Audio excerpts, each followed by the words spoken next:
الحمد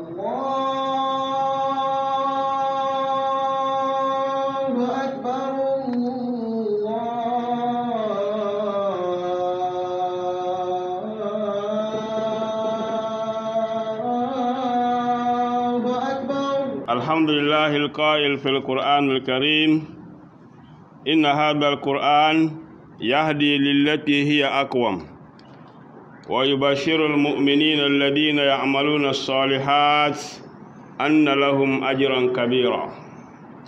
أحمده سبحانه وتعالى وأشكره وأشهد أن لا إله إلا الله وحده لا شريك له له الملك وله الحمد وهو على كل شيء قدير. وأشهد أن محمدا عبده ورسوله صلى الله عليه وعلى آله وأصحابه ومن دعا بدعوته وسن بسنته إلى يوم الدين. أما بعد. Louange à Allah, Seigneur de l'univers, le tout clément, le très miséricordieux. Nous implorons la paix, la miséricorde et la bénédiction infinie d'Allah sur le sceau des prophètes, le bien-aimé d'Allah, le messager Muhammad sallallahu alayhi wa sallam. Que cette paix soit accordée à sa noble famille, à ses fidèles compagnons, à tous ceux qui les ont suivis et qui les suivront jusqu'au jour de la rétribution. Frères et sœurs en islam, Allah subhanahu wa ta'ala nous dit dans le Saint-Coran, en commençant par les alphabets dont lui-même il a la signification, notamment Alif Lam Mim. ذلك الكتاب لا ريب فيه هدى للمتقين. Ce livre que vous voyez ne comporte point de doute. C'est un guide pour l'humanité tout entière, c'est-à-dire le Saint-Coran. Le prophète Muhammad sallallahu alayhi wa sallam, dans un hadith, nous dit khayrukum man ta'allama al-Qur'an wa 'allama. Le meilleur d'entre vous est celui qui a appris le Coran et l'a enseigné. Fidèles d'Allah subhanahu wa ta'ala, chers frères et sœurs en islam, le Coran est le livre par excellence du musulman. Le Coran est notre code de vie. On a demandé à sa femme, notamment Nana Aïcha radhiyallahu anha, sur le comportement du prophète Muhammad sallallahu alayhi wa sallam. Elle a dit khuluquhu al-Qur'an. Son comportement, c'est le Coran, c'est-à-dire tout ce que le Coran recommande, c'est ce que le prophète Muhammad sallallahu alayhi wa sallam fait. Ce qu'Allah subhanahu wa ta'ala nous interdit, lui interdit dans le Saint-Coran, il s'interdit cela lui-même. Chers frères et sœurs en islam, le Coran est l'un des cadeaux accordés à Allah subhanahu wa ta'ala à la communauté du prophète Muhammad sallallahu alayhi wa sallam, puisque nous n'avons pas une longue durée de vie comme nos prédécesseurs. Ceux qui étaient venus avant nous, notamment les premiers hommes, ils avaient une longue durée de vie. Le prophète Nuh alayhi salatu wassalam a fait 950 ans de prêche. Voilà bisafim alfa sanatin illa khamsin ama wa akhadhahum at-tufan wa hum zalimun. 950 ans, il parlait aux gens d'Allah subhanahu wa ta'ala. Wa lam yaziduhum du'ai illa firara. Wa inni kullama da'awtuhum litaghfira lahum ja'alu asabi'ahum fi adhanihim wastaghshaw thiyabahum wa sarru wastakbaru istikbara. Durant 950 ans, adorer uniquement Allah subhanahu wa ta'ala et ne lui donner aucun associé. Frères et sœurs en islam, regardons aujourd'hui notre durée de vie. 45 ans, 50 ans, 60 ans. C'est certains parmi nous qui dépassent 70, comme l'a dit le prophète Muhammad sallallahu alayhi wa sallam. Donc nous avons un don incommensurable, c'est le Saint-Coran. Lorsque vous lisez un seul alphabet du Saint-Coran, vous avez dit bénédiction, comme l'a dit le messager d'Allah Muhammad sallallahu alayhi wa sallam. Je n'ai pas dit alif lam mim qui est haraf, walakin alif harafun lamun harafun, mimun harfun. Alif constitue un alphabet, lam également, de même que mim. Chers frères et sœurs en islam, le Coran reste le seul livre gardé par Allah subhanahu wa ta'ala. C'est pourquoi il ne peut jamais avoir d'altération. On ne peut rien changer dans le Saint-Coran. D'ailleurs, le propriétaire suprême du Saint-Coran dit « Inna nahnu nazzalna dhikr wa inna lahu lahafidun » Certes, c'est nous qui avons révélé le rappel, c'est-à-dire le Coran, et c'est nous qui en serons les gardiens. Frères et sœurs en islam, le Coran comporte tout pour les musulmans, notre bonheur. Tout ce qui peut nous faire du bien nous a été enseigné par le Saint-Coran, Allah subhanahu wa ta'ala dans le Saint-Coran. Tout ce qui est de nature à nous nuire à notre vie ici-bas, et à celle de l'au-delà, lorsque nous n'allons pas prendre conscience, se trouve également dans le Saint-Coran. La raison pour laquelle notre Seigneur, le Tout-Puissant, a dit « Ma farratna fil kitabi min shay » Nous n'avons certes rien omis dans le livre. Frères et sœurs en islam, le Coran est le code du musulman. Alors, nous devons en prendre soin. Nous devons apprendre à le lire, à connaître la signification de ces versets, parce que c'est ça notre comportement. Nous devons imiter alors le prophète Muhammad sallallahu alayhi wa sallam. Allah subhanahu wa ta'ala dit dans le Saint-Coran « Laqad kana lakum fi rasulillahi uswatun hasana liman kana yarjullaha wal yawmil akhir » Vous avez en le prophète Muhammad sallallahu alayhi wa sallam un bon modèle à suivre pour ceux-là qui espèrent en Allah subhanahu wa ta'ala et qui espèrent également une bonne rencontre avec lui le jour de la rétribution. Frères et sœurs en islam, aujourd'hui nous avons délaissé le Saint-Coran. Les musulmans n'apprennent plus le Coran. Nous ne le lisons pas. Nous avons transformé ou changé la lecture et la mémorisation du Saint-Coran par autre chose. Qu'Allah subhanahu wa ta'ala nous facilite la lecture du Saint-Coran, qu'il nous facilite son apprentissage, qu'il nous facilite les bienfaits qui se trouvent dans le Saint-Coran. أقول قولي هذا وأستغفر الله لي ولكم ولسائر المسلمين من كل ذنب فاستغفروه إنه هو الغفور الرحيم. Louange à Allah, Maître de l'univers, le clément, le tout miséricordieux. Nous rendons grâce à Allah subhanahu wa ta'ala, le Seigneur suprême. Nous implorons sa paix, sa miséricorde et sa bénédiction infinie sur le prophète Muhammad sallallahu alayhi wa sallam, sur sa noble famille, sur ses fidèles compagnons, sur tous ceux qui les ont suivis, qui continuent par les suivre jusqu'au jour de la rétribution. Frères et sœurs en islam, Allah dit « Ma farratna fil kitab min shay » Nous n'avons certes rien omis dans le livre. Ce verset nous prouve à suffisance que nous avons tout dans le Saint-Coran. Peut-être que tous les secrets qui s'y trouvent, nous ne les connaissons pas. Nous avons dans le Saint-Coran les versets et les chapitres consacrés à la guérison d'une personne, notamment plusieurs versets. وَإِذَا مَرِضْتُ فَهُوَ يَشْفِينِ قُلْ هُوَ لِلَّذِينَ آمَنُوا هُدًى وَشِفَاءً لِمَا فِي الصُّدُورِ فِيهِ شِفَاءٌ لِلنَّاسِ وَنُنَزِّلُ مِنَ الْقُرْآنِ مَا هُوَ شِفَاءٌ وَرَحْمَةٌ لِلْمُؤْمِنِينَ. C'est des versets que les savants nous ont enseignés, qui sont des versets de la guérison. Lorsque nous avons certains types de maladies, ces versets sont de nature, Inch'Allah, à nous assister dans notre guérison. Qu'Allah subhanahu wa ta'ala nous guérisse. Chers frères et sœurs en islam, nous avons également dans le Saint-Coran les versets, les chapitres consacrés à la richesse, pour celui qui en désire. Frères et sœurs en islam, nous avons également les versets consacrés aux enfants, à la naissance, celui qui a des problèmes également. Il y a des versets du Saint-Coran également que vous pouvez certainement apprendre, mémoriser, continuez pas à réciter, les lire de temps en temps pour qu'Allah subhanahu wa ta'ala facilite, n'est-ce pas, les enfants pour vous. Mais les musulmans, nous avons délaissé le Saint-Coran.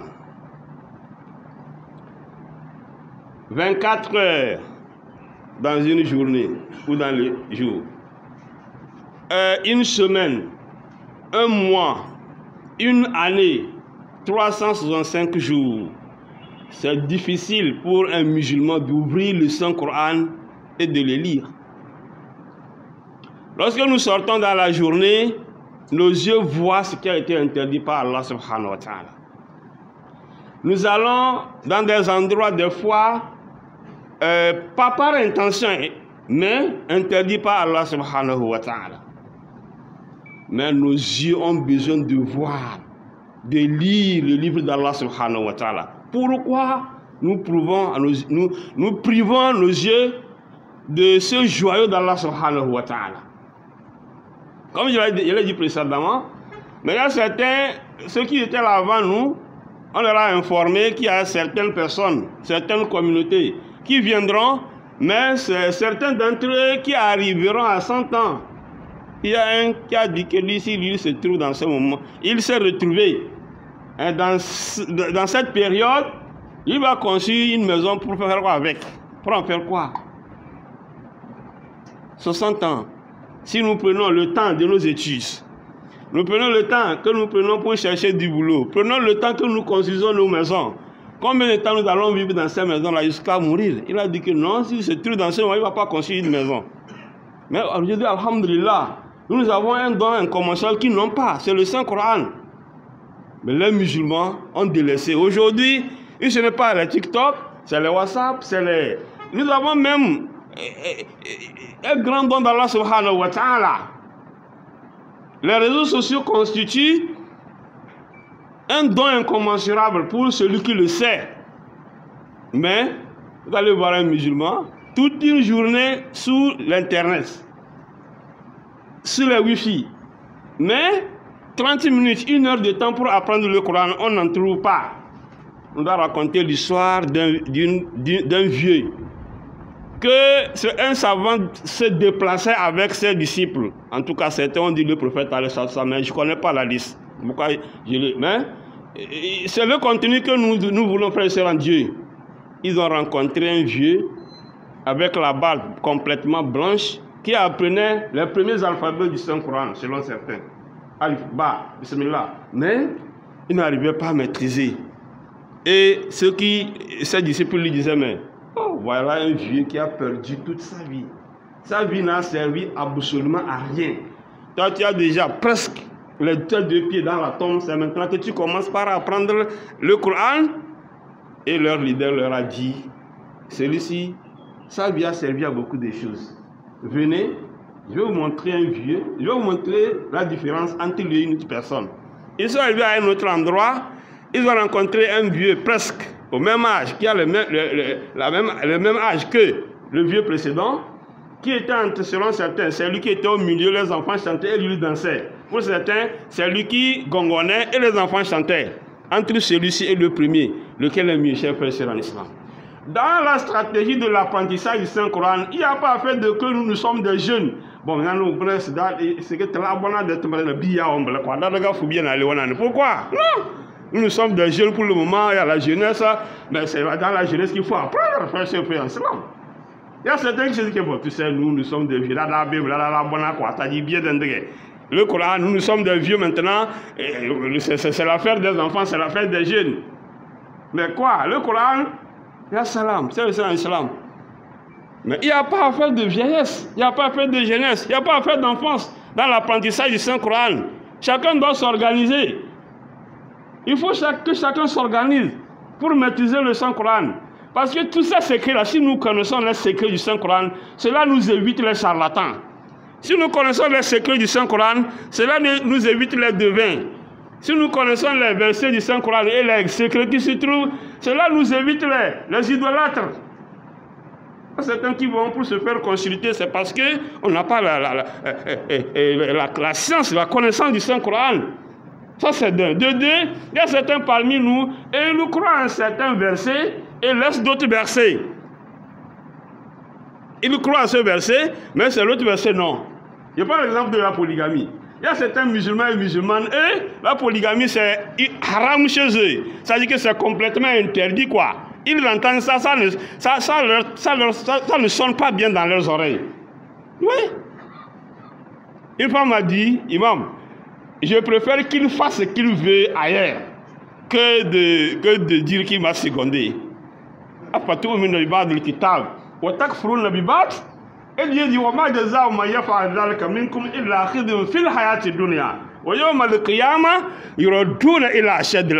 il a terminé en disant quoi? Alors donc vous croyez en certains versets en délaissant d'autres? Mais qu'est-ce qui arrive à celui qui le fait? Ce n'est que l'humiliation dans cette vie. Et le jour de la rétribution, il aura un châtiment douloureux. Et Dieu dit, Allah n'oublie jamais ce que vous faites. Il y a certains, c'est la prière. Quand vous venez pour nous faire vos prêches, vos sermons, il faut nous parler uniquement de la prière, du jeûne, du pèlerinage. Mais Dieu a interdit la fornication, il a interdit le vol, les prêts usuels là, que les gens vont aller en enfer. Il ne faut pas faire ce genre de prêche là. Le Coran, c'est tout, hein. Il y a certains, quand tu parles de Coran, alhamdulillah, quand tu parles de prière, alhamdulillah, il fait bien le serment. Le jour où tu viens, tu fais le khutbah de zina, le khutbah contre le vol, à tout moment. C'est-à-dire, on vous envoie en enfer bien avant votre mort. C'est pas du tout normal, chers frères en islam. Donc, le Coran dit, ya ayyuhalladhina amanu, udkhulu fi silmi kafa, wala tattabi'u khutuwati shaitan, innahu lakum aduwwun mubin. Allah dit, oh vous les croyants, croyez en, c'est-à-dire entrez totalement dans l'islam. Mais ne suivez pas les pas du diable. Frères et sœurs en islam. Si nous voulons notre salut ici-bas, nous avons intérêt à apprendre à lire le Saint-Coran. Si nous voulons notre intérêt, notre salut dans l'au-delà, nous avons intérêt à lire le Saint-Coran. D'ailleurs, le dernier hadith, le prophète Mohammed sallallahu alayhi wa sallam nous dit, le jour de la rétribution, le Coran et le jeûne intercéderont en faveur de leur propriétaire. Le jeune dira, oh Seigneur, c'est moi qui l'ai empêché de manger, de boire et de prendre des rapports intimes, de se réjouir dans la journée à cause de moi, parce qu'il jeûnait. Seigneur Dieu, pardonne-lui. Le Coran dira, oh Seigneur, c'est moi qui l'ai empêché, n'est-ce pas, de dormir dans la nuit. Il se levait, il lisait le Saint-Coran, Seigneur Dieu, pardonne-lui. Frères et sœurs en islam, Allah dit, le prophète dit, le meilleur parmi vous, ce sont les meilleurs qui ont le Saint-Coran dans leur tête.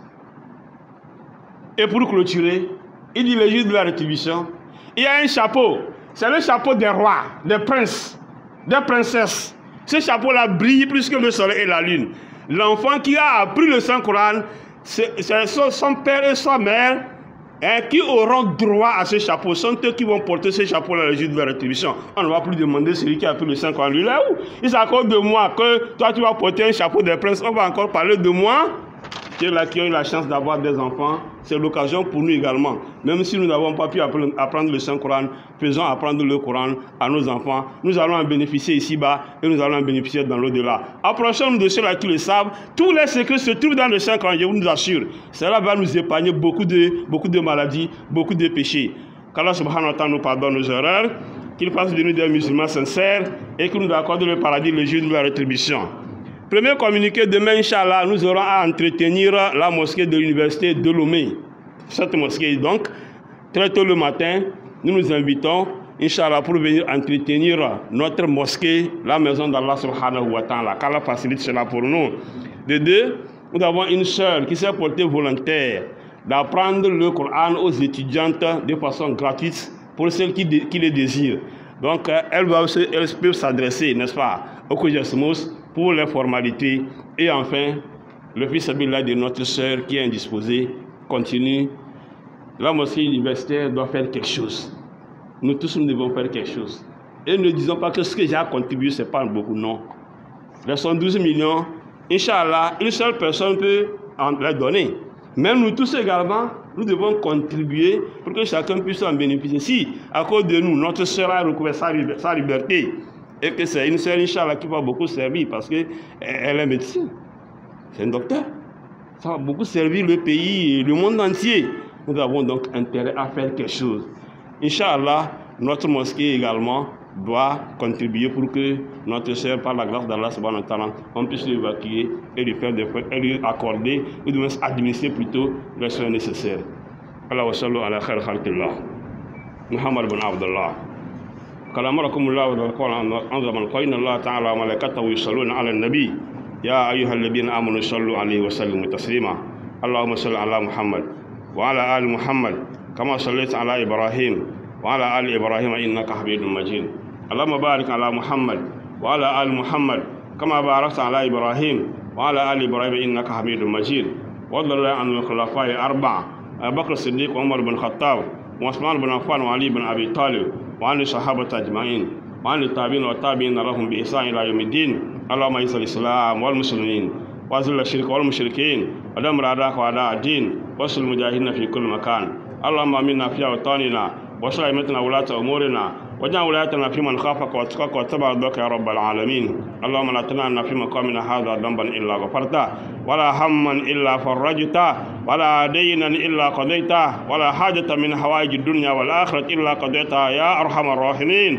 اللهم آت نفوسها تقواها وزكها أنت خير من زكاها أنت وليها مولاها اللهم فرج هم المأمومين ونفس قرب المكروبين واكفنا عن المدينين واشف مرضانا ومرضى المسلمين ربنا اتنا في الدنيا حسنة وفي الآخرة حسنة وقنا عذاب النار وصلى الله وسلم على نبينا محمد وآله وصحبه أجمعين سبحان ربك رب العزة عما يصفون وسلام على المرسلين والحمد لله رب العالمين قوموا إلى صلاتكم يرحمني ويرحمكم الله.